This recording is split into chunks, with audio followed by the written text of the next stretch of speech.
You know, it's really not an organized session. I'm not an organized speaker or presenter, so it's really, you're not ruining anything. And I can see recording has started now. So yes, it just started. Perfect. Almost forgot. No, it's okay. So yeah, I mean, I said don't have a slide deck. I will just start with our website. If you're ever interested in essentially what we do and how we get there, and you know what sort of platform capabilities there are, best thing is just to visit our website. The reason why I'm sort of showing this is because we've got some examples here, which we'll go through in a second, of various applications that we built. Some of the functionalities. There's also a link here to our YouTube channel, which is sadly not the most followed YouTube channel out there, but it's okay. But it's got some really, really interesting content. So if you're ever bored and want to see some videos of what, or you're not really sure what chatbots can do, and you want to see something that's a little bit more offbeat than what you tend to see, just, you know, go in there, and if you follow it, it will be amazing. The new content will be there landing directly to you.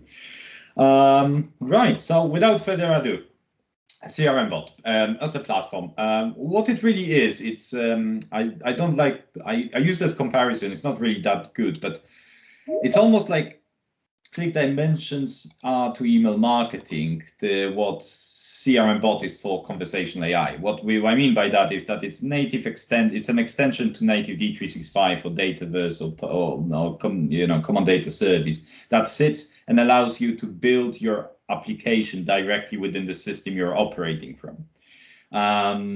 So essentially, it's a model-driven app with a bunch of custom connectors and Power Automate and our own API that allows you to essentially create those agents directly within. So there is no separate system for you to learn.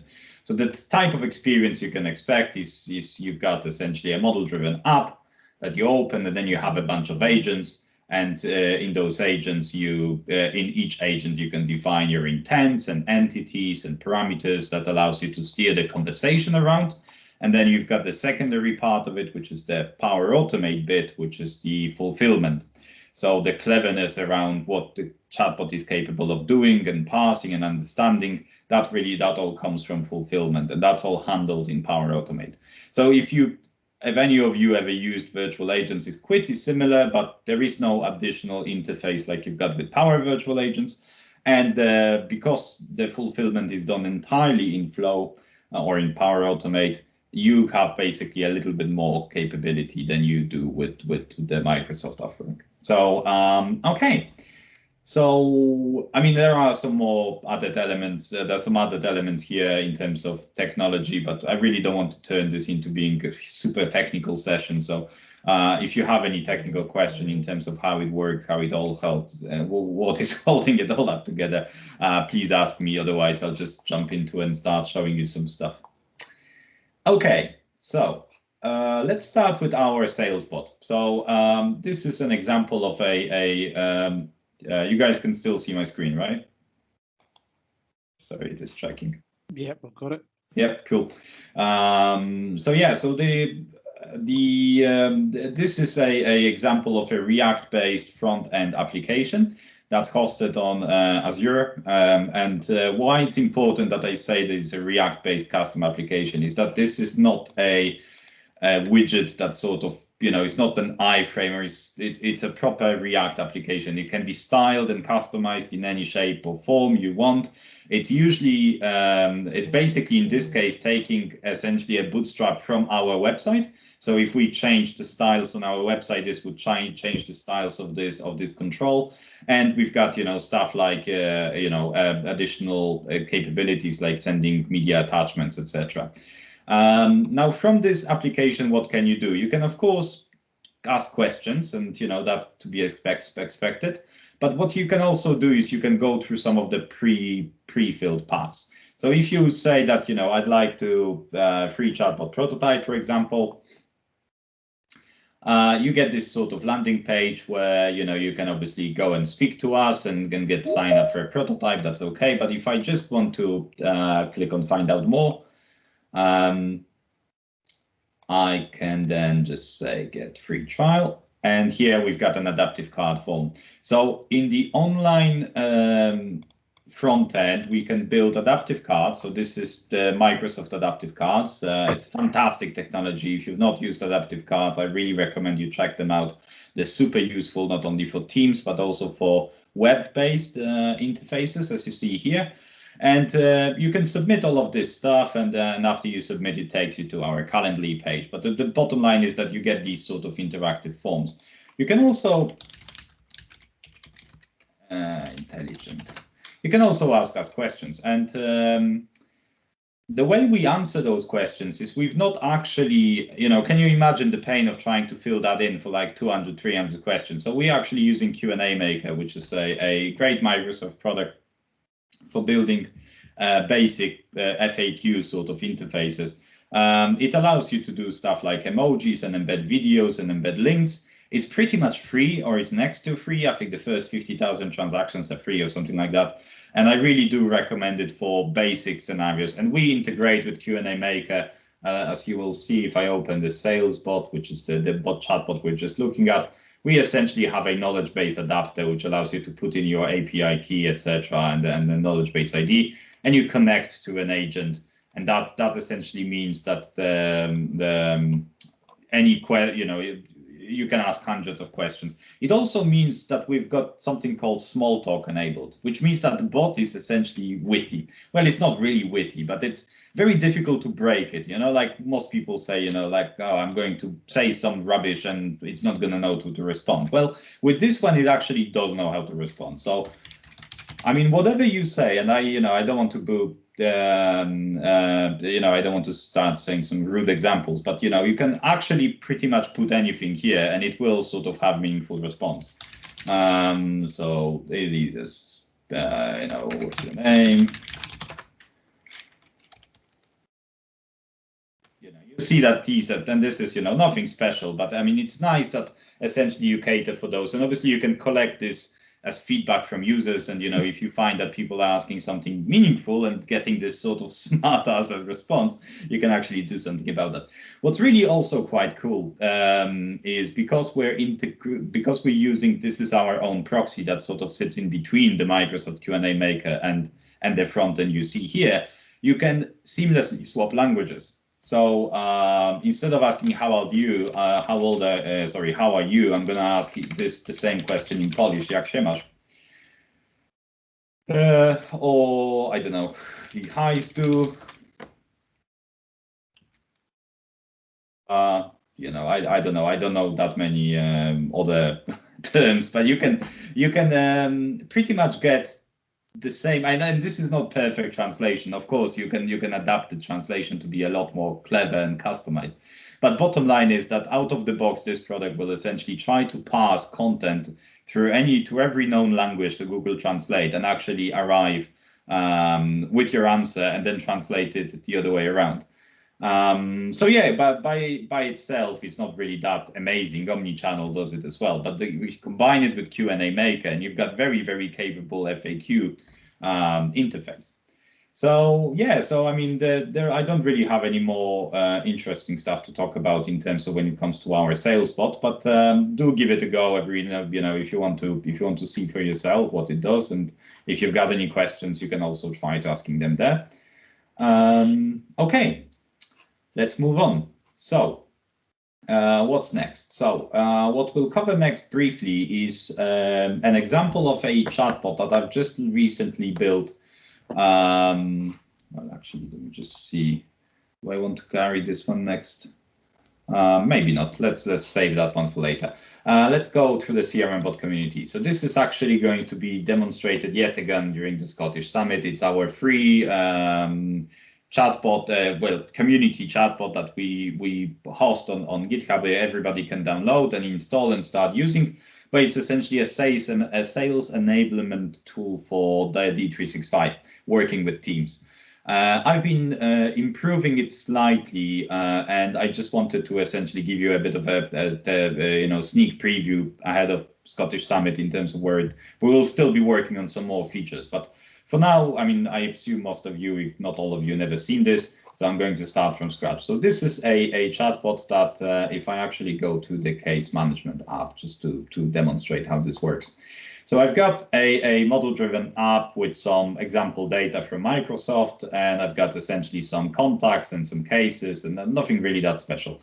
So this is not, I don't have D365 here, so I don't have opportunities or anything super amazing like that. It's just CDS, essentially, sorry, just a model-driven app. This is connected through Teams, and I'm using the same user across those tools. So it's the same Active Directory user, which means that without any authentication, I can talk to my chatbot on Teams. Oh, actually, it's interrupted me. So it's interrupted me because I wanted to show you something else, but I'll have to start with it now then, given that it's actually did it. So I've put in my calendar a meeting at 8:30, and what it's just done is essentially reminded me that in 15 minutes the meeting is about to start, and then send me this card, which is custom built by us, which can be adapted to your needs to be whatever it is, whatever you need it to be, that allows you to then work with this record. And this is an example of an account card. But imagine that you have this from a sales perspective. You've got a meeting, Teams meeting that's about to start or maybe finishing, and you want to send yourself a proactive message to, for example, do not forget to take notes ahead of the next meeting, or qualify or disqualify this opportunity, make some decisions, take some actions, note something in Dynamics. It's just nice that you're able to essentially get that sort of reminder proactively on Teams through the chatbot. But that's, yeah, it sort of interrupted me because I did say hi, and then instead of seeing this card, so I'm going to start again, say hi. And then he's going to greet me. Happy Tuesday. Come on now. I think it's, yeah. So yeah, it greets me, says Happy Tuesday. I've got my day, which, it will tell me that there is a meeting. There is a whole guide system around it, which tells you what can you do, what can't you do. But it's really, really basic. It's not really that complicated. But what we're trying to do here is give you some flavor of what can be achieved with a little bit more work. And also it's entirely open source. What I mean by that is all those flows it can be installed on your tenant with your access, and you can customize them whatever you want. So what you see here can be totally changed to whatever you want. And I'll actually show you in a little bit how it works behind the scenes, but let me show you front end first. So what can you do? You can do stuff like show me my accounts. And this will bring essentially the 6 most recent active accounts. The reason it's 6, it's because adaptive cards have a limit of displaying 6 things at a time. So you can build paging and do like page 1, page 2, page 3, but this is not meant to replace advanced find. This is not for your data query. This is for quick and easy access to records that you're working on a day-to-day basis. Or maybe you're in a meeting and you don't want to open Dynamics, or you're on the road and you want to get access to this sort of stuff directly from your mobile. And this is, as you've seen before, this is an example of a card, adaptive card. You've got this ability to hide and show tabs, and this is, this can be customized however you want. So we've got here a map that if you click on it, it takes you to Bing. You've got a telephone number that if you click on it, you want to, make a phone call. You've got a website. You have a link directly to Dynamics, so this will take you directly to that record in Dynamics, so you can swap in between. And you've got an ability like adding notes and changing states and looking at related stuff, whether it's notes, opportunities, contacts. So this is a simple, simple searching and finding information. But as I said, this can be adapted to be whatever you want. So for example, if you've got a situation where your customers are frequently searching for products, there's no reason why you couldn't just do the same with products or prices or knowledge-based articles. It can be anything. So, but obviously searching like that is not really that useful. So what we've also built is this search functionality where we can say search accounts that have Coho in their name. And this can again be adapted to be any sort of query. So it's a simple example query where we're just searching on name, but it can be show me all products that start with the letter B and are of a certain type, or show me all opportunities that are due this week, or show me all accounts without activities in the last week, or the possibilities are endless. It's really how creative can you get with your own search query. But this functionality exists there. What else have we got? So we can add notes like this. So we can just, put a title, put a date, put a text, and this will create new note, but that's sort of boring. You can also do it in a conversationally. So I can say, call tomorrow at 9 a.m. And this will go and create a phone call. Oh, actually, hang on a second. Let me just. I think I've changed some of those training phrases this morning, and I think I've done train for this call tomorrow. So let's just look to schedule a meeting. Just 1 second.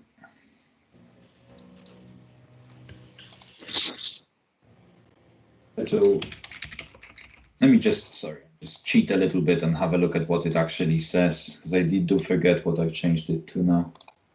Community, intents, activity.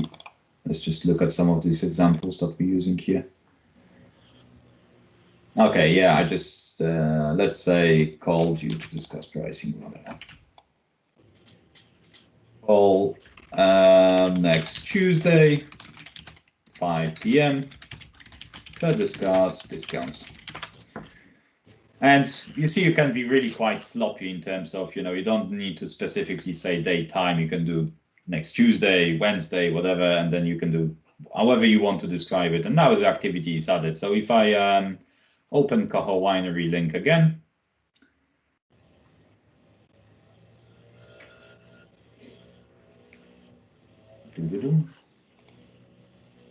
oh, sorry, and show recent activities, you see that you've got a meeting call next Tuesday, 5 p.m. to discuss events. In fact, if I go into that link in Dynamics, you will see that that phone call actually is, it is, if I open this record, that is due next Tuesday at 5 p.m. So it does actually get what you're saying, and it's pretty good at that. What's another quite useful piece of functionality is you can do the same thing with activities for other people. So schedule a meeting tomorrow assigned to Michał Zielinski, who is my colleague in the organization.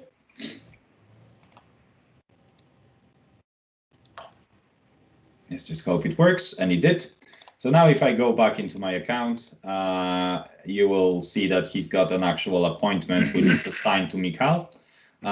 So you can actually do this conversationally, sort of say, go and do something, and it will go and do it. And the same can be done with, emails, Teams invites, whatever, we could potentially extend this to actually create quotes and opportunities and God knows else, whatever you need. For organizations that need a lot of automations or have a lot of sort of processes which get annoying with users, this certainly can be used to help them. And especially when you consider how easy it is to train people. Imagine that instead of training people how to use a system with the basics and basic use cases, you can just train them to talk to a chatbot, and it will do the work behind the scenes. So it is really quite interesting when you consider this from a user adoption and change management perspective. Okay, so any questions? What happens when you click on a related record, Artur? Oh, related records. Yeah, that just takes you to I've basically built this sort of related navigation, but it's not really, how do I put this? This is not really that good when you compare it to what, how quick Microsoft, obviously, how quick interface directly in Dynamics is. It just takes too long, but it's just for case of completeness. But you can absolutely go from an account to a contact to an opportunity to a note. It's just that it takes a little bit longer. But this is just how they put this. This is just a blank canvas that what we've built is a couple of processes, and you see behind the scenes that we've got essentially a bunch of flows. Where is this community? And all of that is essentially packaged as a model-driven app and given to you, and then you can go and extend it and do whatever you want with it. So all that really remains on our side is this sort of training and the agent element. So you cannot, let's say, if you wanted to add a new entity or add a totally new type of behavior, you'd need to get us to extend the model on the front-end side, or the what we call design time. That's what we control. But the runtime is essentially what happens after a chatbot receives the message. that's on you. You can do whatever you want with that, and you can respond with whatever you want. So, for example, if you wanted to extend this by calling yet another system and getting some other piece of information, absolutely you can. That's entirely within your remit. Does that help? Yeah, that's good. Cool. Any other questions? No? Okay, well, let's show a few more use cases. So I've got here another use case. I'm going to, yeah, just briefly explain what it's for. So, and this is, you know, I'm sure you've seen, well, some of you may have seen before, me showing this student bot journey where it goes through the graffiti and or overflowing bins and creates a case, etc. It's on our website. It's actually one of the first things you will see on our website is this GIF of a chatbot on Messenger doing that. So I've built something that slightly builds on this concept of essentially passing images and using some AI to recognize those images and do something clever with those in a context of dynamics. So going back to our case management app, I've got here essentially a virtual assistant tab. And this virtual assistant, when you open it, it will open a separate window. And this will allow me to, it will take a little bit of loading. So this is just Netflix, so it's not that fast. But, you know, it's got a Q&A where you can ask questions. But it's really interesting stuff is, let me just get the right, I always struggle with this bit. So let's just take a screenshot. Let's imagine that I have some issues here. And I want to take a screenshot of a bug that I'm experiencing. So what this will do is we'll actually read that this is, you know, about security privileges, and it actually recognizes that there is a download log file.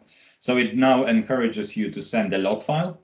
So if I take the log file that I've got here and upload this log file here now, it will create a case. So going back to my cases, you will see that there is a new case created for Mikhail, and it's got the log file that I've just sent. And that's, you know, I mean, it's a really, really basic use case, but behind the scenes, it actually went through an image, recognized the text, applied some AI-driven logic of parameters in terms of checking for specific keywords, make a decision, and then recommended further action. And on a submission of a details log, it applied and created a case. And that really is a holy grail for a lot of organizations. You know, when you tell them that you've got something that is able to do this for them, you know, it's quite a lot of people should be interested in this sort of application, where it's not just, you know, basic. Of course, you can still go and ask 5 questions and ask for, you know, all the details and do it in a form sort of driven way. Of course you can, but it's just a lot easier to work with for users to work with this sort of interface than it is to ask people to go on the form. And you know, anyway, so okay, so that's the next use case, and as I say, it's going to be improved. Last but not least, and I mean, I've got a few more YouTube videos that I can show, but last but not least, let me actually just show you this from the backend perspective. Sorry, I'm just waiting for this to unpin itself. I absolutely hate this. Come on, go away. Thank you. So yeah, so as I said, everything is packaged in a sort of solution-based environment. So if I open the, let's say the our sales bot, where is it? Where is the sales bot? Here it is. Sorry, just being blind. So you'll see that, for example, the welcome message. If I go back to our website and say hi, you will see that actually 10 seconds ago or 3 seconds ago, I can see some people were on our website whilst we were talking, but 9 seconds ago there was a flow that executed, and you see when I meant that everything is done through Power Automate in terms of the entire experience of you getting the information from the user and then passing it. And this is just a very, very straightforward example where we just, whatever you say to us, we respond with 2 messages and then build a card response and then send that response back to you. There's nothing complex going on here. But everything is controlled through flow, which means that we've got great degree of flexibility. So for example, on a new client registration, you will see that the flow that we've got here is actually a lot more complex, because we've got an adaptive card being built. And to those of you who've never used adaptive cards, I strongly recommend you go to this website, adaptivecards.io, and start learning about this stuff, because it's absolutely fantastic what you can do with this interface. So if I replace this code that we've got here with my code, you'll see that this is the form that we're working with. But the cool thing about this is this form is then tied into some parameters. And on a submission of this, and I apologize to those of you who this is getting a little bit too technical, I promise this is as technical as it gets. Essentially what we do is we tie it into an event that's recognized by Microsoft Framework. In our case, the event is called registration. And the beauty of this is that on the registration complete, which is the event that triggers, the intent that triggers when you submit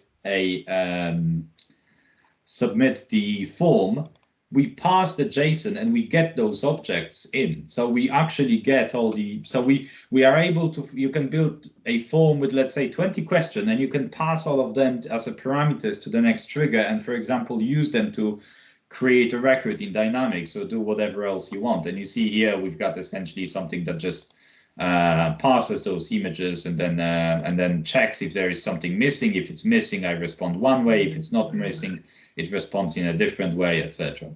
But this is, examples of some very, very basic flows and basic flows. So let me just show you something slightly more interesting. Where we go here, and we open the screenshot flow.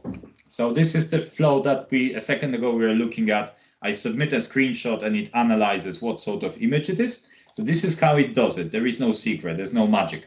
And there is no code.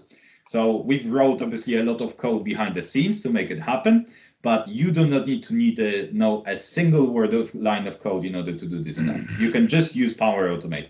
So we connect to this screenshot. So whenever somebody sends us something, we will take each one of those attachments, call HTTP item, well, use HTTP to get that item, because essentially what we get is this sort of horrible bot framework direct line URL. So we want to get it. So we get the actual bytes. We then check what sort of file type it is. And if it's a text, we log it in Dynamics, as you've seen when somebody sends us a log. If it's a image, we use AI Builder action, recognize text and image. That's an out-of-the-box AI Builder action, which all you need to do is just connect a body or send the actual image, which is why we need this HTTP action here in order to get the item. And then we can recognize image in a text. And then we do this interesting thing. So way AI Builder responds, it doesn't concatenate all the texts in the image. It actually brings each separate pieces of text as separate sort of array element. So what I'm doing is I'm passing through each of those elements, and then I'm doing a simple checks, does it have a term permission? So does it have a term download log? And if it does, what I'm doing is I'm adding a response. So that the way Chatbot actually is able to adapt to a variety of different, let's say that we wanted to build this for every type of error code in Dynamics. You could quite simply extend this until until you've got 50 or 60 different conditions, and you could build something really quite clever. It's not about doing, it's not about this being clever. It's just that it's able to adapt to the text that it finds. It doesn't really need much else. And then we build that respond, and we respond. But in this instance, if we look at this example here, where it actually was a log file, so we respond to the user, thanking them. And it's important to respond before you start doing any Dataverse operations, because they can take a little bit longer and you don't want to keep people waiting. So I always respond before I act. And then you create a new case. But what's interesting is that then you can you can use the base 64 conversion, which is just a standard like a conversion rule, to take the image that you took and essentially convert it into a node. And there is really nothing more to it. So when you think and people tell you that, you can take an image online and you can upload it as an attachment, and you think it's something complicated, it's really not. It's really, really, really basic for those of you that didn't know about this already. So yeah, so then this is where I mean that this can get a lot more complex or sophisticated than you've gotten examples of, let's say, virtual agents. Because you can build all of it directly in Flow, I'm not limited by the amount of responses I have. So in here, you see that I'm building a response each time I find something interesting in text. I do not have to I don't have to predict how many responses I will have. I could have 5, I could have 50, you don't know. But the ability to handle objects and arrays and stuff like adaptive cards is really quite interesting and quite unique. Another bit that really makes it slightly more different is the fact that we're supporting variety of channels. So you've seen Teams, you've seen web. Obviously, we support Messenger, WhatsApp, the standard, but we also have audio capabilities. So the same example, if I open this flow, which is our proactive flow, which we're going to trigger in a second, I'm going to show you 2 things at once because I don't want to waste your time. So first of all, this is capable of proactive messaging, which you've seen already with the meetings invite notification, but I'm going to show it again. So here we're going to trigger a conversation from a chatbot to a user. And second of all, we're going to use the audio channel. So instead of user ID being some sort of weird, messenger or whatever other, we're just going to call this number. And we're going to put this text. And in order to prove that this is a showcase CRM Bot capabilities for any proactive messages, let's just change it to this is virtual event, power virtual, right? Virtual power group. This, what should we say? Power virtual automate event. Okay, I'm going to save it. I'm going to keep the rest as it is. What's interesting, you see this sort of schema that you see here. This is called Amazon Poly, and this is fantastic, absolutely fantastic. It's almost like a markdown for speech. And it allows you to do stuff like break times. P stands for paragraph, but this essentially allows a breath pause. And you can do stuff like accents, and you can do whether you want to pronounce certain words in certain ways. You can do all sorts of crazy things with it. But yeah, it's called Amazon Poly if you're interested in finding more about, but this essentially means that you can adapt that text to be a lot more human-like. Than normally. So, okay, I'm gonna just give it a go and run it, and hopefully it will call me.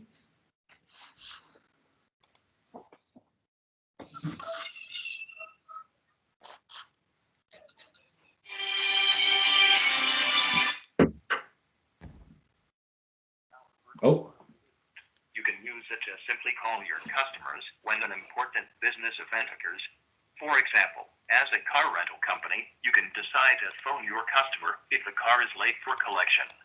You can give the user an option to connect to a human, or perhaps book an extension of a rental with your fully automated virtual agent, or simply call them to wish them happy birthday. Yeah, and right, and I mean, we could obviously build this, and I've got a YouTube example where this is an actual conversation where I go through booking a slot, etc. and etc. If you're interested, that's all on our YouTube channel. This can be adapted to fit those needs. But we can work with any telephony provider. It can work with Amazon, Alexa, Siri, etc. But obviously, telephony is quite interesting because there is no barriers. With Amazon Alexa, you still have people who don't have those smart speakers. In fact, not a lot of people do. Everybody's got a mobile phone. So for certain organizations, this can be quite interesting that you can combine this text, web, and audio in one agent, because all of this can be handled by one agent. Right, I did promise I'm not going to take too much of your time, so I don't really have any more examples to show you. I do hope that you enjoyed seeing some of them, and I really would like to answer some questions if there are any. Right, that was brilliant, Artur. Thank you very much. I think you answered my question, because I've seen my question written down about Messenger, and my question was really what other mediums can you install it on? Does it have to be web-based? But I think you answered most of those questions. Can you do WhatsApp? Or yeah, I mean, basically the way it works is we're very much a Microsoft-driven organization. So if you go to the portal azure.com and you look at this the way this works is this essentially in a front end, we've got something called bot channel registration. And this is Microsoft application. And this can be hosted on your tenant. All of this can be hosted on your tenant. And you see the channels that you have here. So you've got Slack, Line, Twilio, which is basically WhatsApp, because Twilio handles WhatsApp, Messenger, email, speech, Alexa. We also support a lot more custom-based one, but these are the basics. And yeah, I mean, between Slack, Teams, Messenger, WhatsApp, web, and audio, I don't think anybody needs anything else, to be honest. I know there are some people that, you know, Telegram, which we also do support, Kik, Line, but quite frankly, I don't think there's big markets for those yet, some of those. I know Telegram was making quite a lot of noise lately, but I don't think adoption between WhatsApp is absolutely key, and Messenger. Obviously, the problem with WhatsApp is that those cool adaptive cards you've seen, that WhatsApp doesn't handle that. WhatsApp is text only. So certain channels have certain limitations, and you do have to be realistic about those things. But our aim is to build an agent that works similarly across different channels. So as an organization, you don't have to maintain separate web-based chatbot and Facebook web-based chatbot, for example. Cool. That's wicked. Cool. Any other questions? Does anyone else have any questions? No? Okay.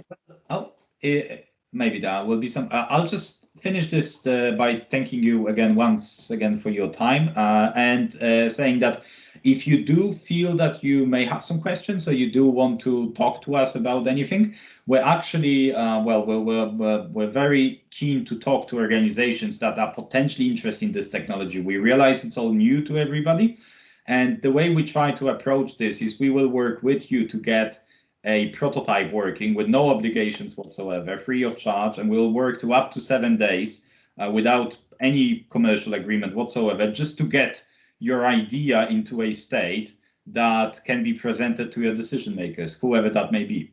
And we're really quite confident that after 7 days of work, we can really build you something fantastic, and then you can take it and look great and actually hopefully make something happen out of it. And I'm really interested in getting this in the hands of people. So if you feel like there's a way for you to make this sort of use of this stuff, just get in touch. That's all I'm asking. I've got an old client who would make really good use out of this. I'll pass you the name. It's unfortunately I can't sell to them anymore because it's an old company, but and their business is affected by COVID just now, so maybe a wee while, but certainly in the future they would have one of the big things. But they essentially run gap years for students who go to different countries. Okay. And work a year, helping people. And the big thing they have is they have loads of WhatsApp messages and Facebook Messenger messages, because the phone lines and everything, they're expensive to go for these remote countries, and they're continually chatting constantly, and there always has to be somebody there to chat to the students, and they would need it. But see, something like this would kind of revolutionize their business. You can streamline it across different channels, absolutely. So whenever you think of an organization that has a lot of engagement or wants to have a lot of engagement and struggles with it, it's a perfect use case. It doesn't need to be a B2C company, a lot of councils or housing associations, and it doesn't need to be selling or marketing, the example of reporting a case. How much time would you save from an average call center by having this functionality? So it's really, but thanks, buddy. Please, as I said, because their business has been quite highly affected by COVID, because obviously they can't send students out to locations, but absolutely they would love something like that. Brilliant. A year or two's time. One of the things I find quite interesting, and this is more a topic for conversation than a question, is taking the Dynamics functionality out of Dynamics. Yeah. And power that functionality out of Dynamics, I think that's going to be quite a big thing going forward, because we always find that sales teams tend not to adopt it as well. I agree. If you could use Dynamics and get details of your opportunities and your leads and use it within Teams or within any other channel, I think that's going to be quite. Well, audio, audio is obviously, obviously this is COVID. We don't really care because we're all stuck in front of a computer. But, back when we're still all the driving or, talking to an assistant, having a lot of this experience of Dynamics I have over the years is working with those large projects, is the adoption is really an afterthought, and adoption really suffers, especially from users that are not expected to do big things. Because, if you're supposed to do something complex, of course, yeah, you need all this interface. But if you just want to, how many times we forget to close our tasks or add nodes or just maintain activity on the account, it's really no brainer. But that's I agree with you. I absolutely feel that Dynamics functionality outside of Dynamics will be how this application is consumed moving forward. And this is why Microsoft is moving towards more API-driven pricing as well, because they recognize that they need to start making all those costs. I didn't think of that. No, that's awesome. Cool. Cool. Well, that's all from Artur.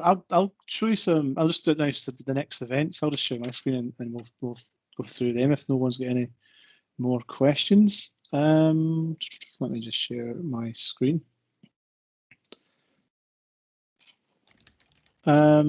This is the feedback form, so I'll put the link for the feedback in the chat as well. So all feedback is greatly appreciated because we want to improve things. So give you feedback on this session and anything in general.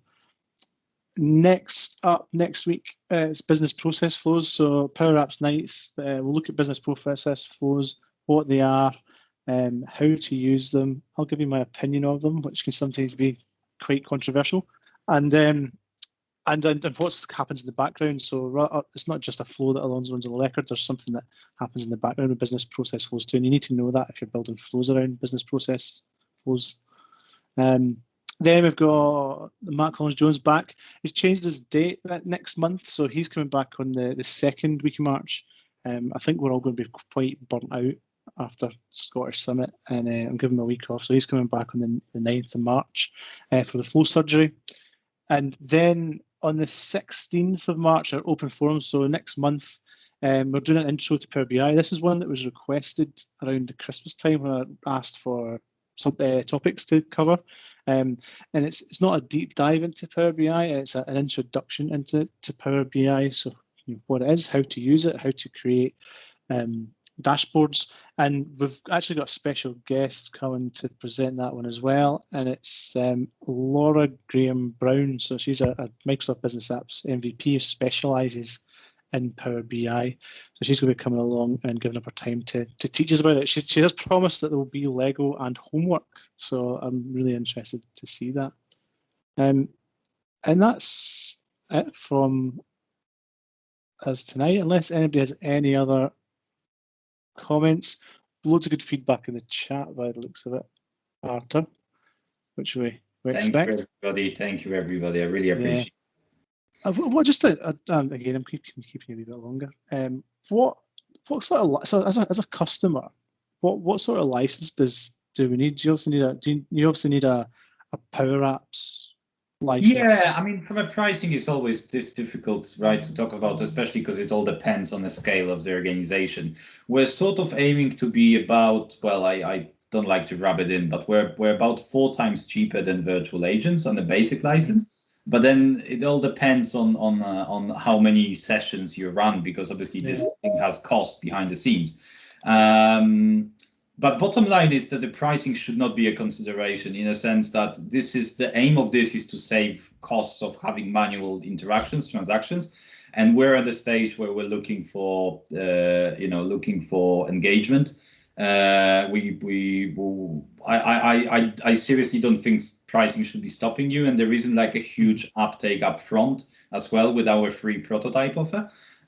So essentially get in touch and we can discuss pricing on a case-by-case basis. And I promise that regardless of the size of the organization, pricing will be affordable.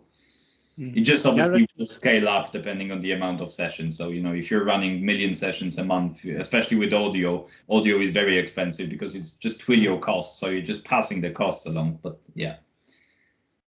No, that's great. Okay. If there aren't any other questions, I'll call it a day, or anything else to talk about at all. Okay, well, I will see you all next week for Power Apps Nights, hopefully. See you next week, guys. Thanks very much, Artur. Cheers. That was awesome. Cheers. Cheers. Bye. Thank you, Arthur. Bye. Thank you. Thanks a lot. Really good. Bye-bye. Thanks. Bye.